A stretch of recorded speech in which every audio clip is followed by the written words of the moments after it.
ceticismo da fé fala sobre o quê? Esse é um livro que eu escrevi. Porque, a princípio, ceticismo e fé são coisas paradoxais, né? Exatamente. Esse título, até, na verdade, ele surgiu...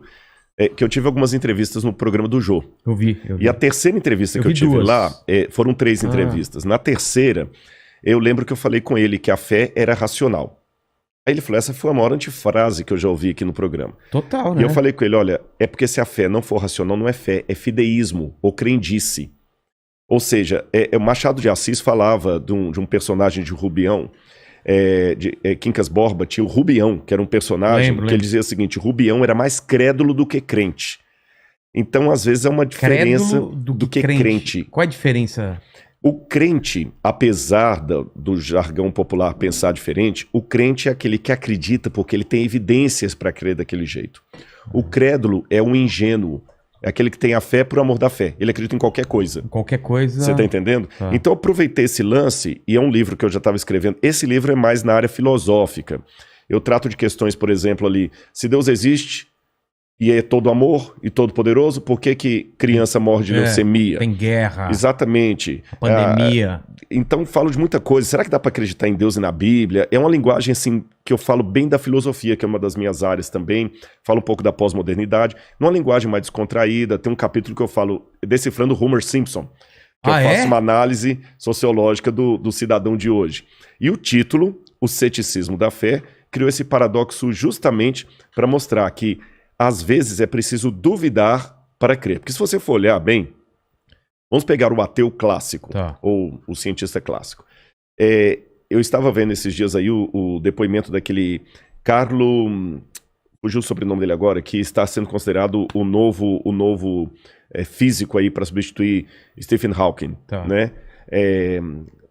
Ravaleri, daqui a pouco eu lembro o sobrenome dele. Ele mesmo fala, eu sou ateu, sou descrente e tudo mais, mas eu acredito num monte de coisa que eu não vejo. Olha. E os físicos são assim. Por exemplo, quem já viu a matéria negra?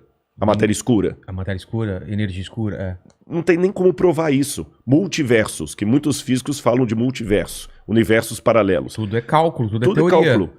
Não tem nada. É verdade. Eles continuam falando firmemente sobre isso. E é interessante que eles até acreditam no que eles não veem.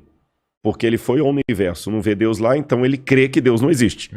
E é um paradoxo, mas é uma realidade. Até que alguém prove alguma coisa para ele. Para ele, então ele crê no que ele não viu. Como não tem Deus lá, eu tenho certeza que ele não existe.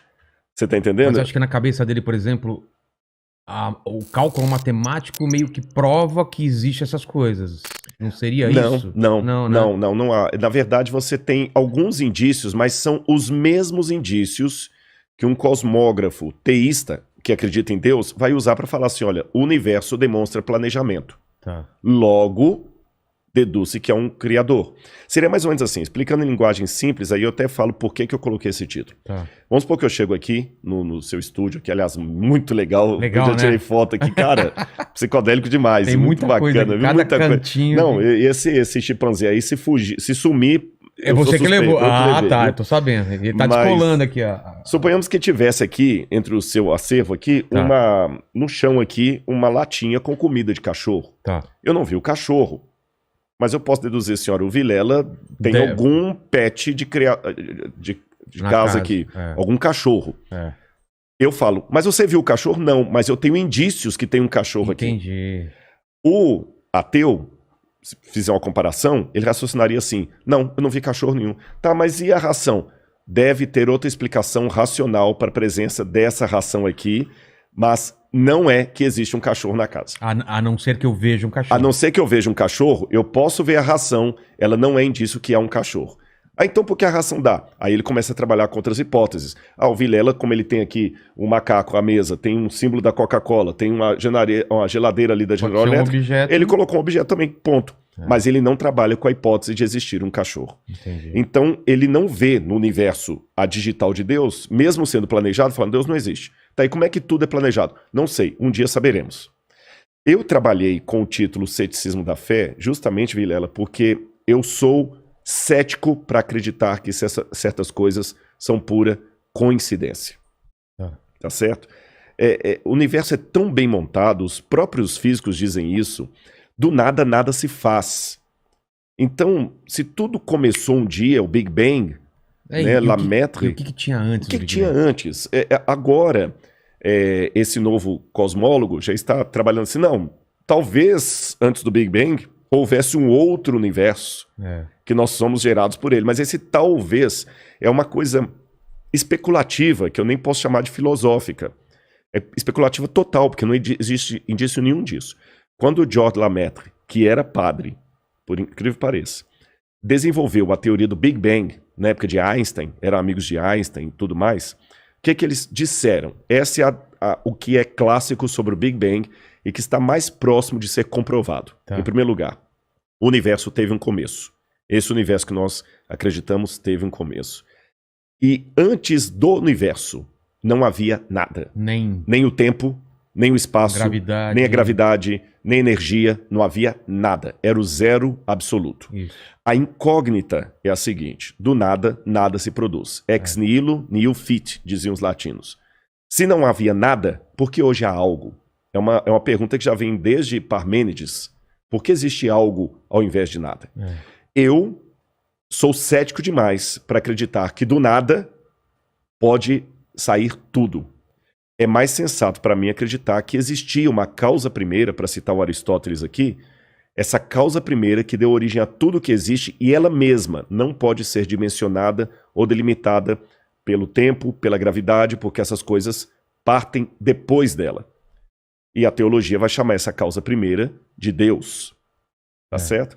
E alguns falam, não, eu acredito em qualquer coisa, menos Deus. Eu prefiro acreditar na possibilidade de ter tido um universo anterior ao nosso. Tem aquela teoria do efeito sanfona, né? Ele vai se expandindo, depois contrai, explode, etc. Só que quais são as evidências científicas para isso? Zero absoluto. Né? Então, apenas sabendo, a gente só sabe que o universo está se expandindo, isso sabe. Exatamente. Então, na verdade, eu sou tão cético quanto os ateus.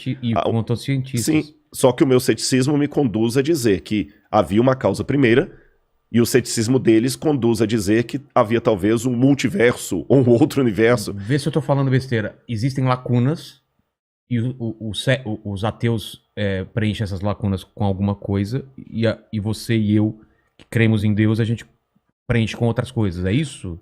Sim são lacunas. E não, são lacunas. É só que essa frase, o Deus das lacunas, ela acabou... Existe isso? Existe essa expressão, o Deus das lacunas. Não sabia. Só que ela é dita numa forma pejorativa, sabe? Ela é dita de uma forma pejorativa, como se fosse assim, o crente, o crentez, até para falar numa linguagem bem vulgar assim. Não tem explicação, não tem explicação, é Deus. Não tem explicação, é Deus.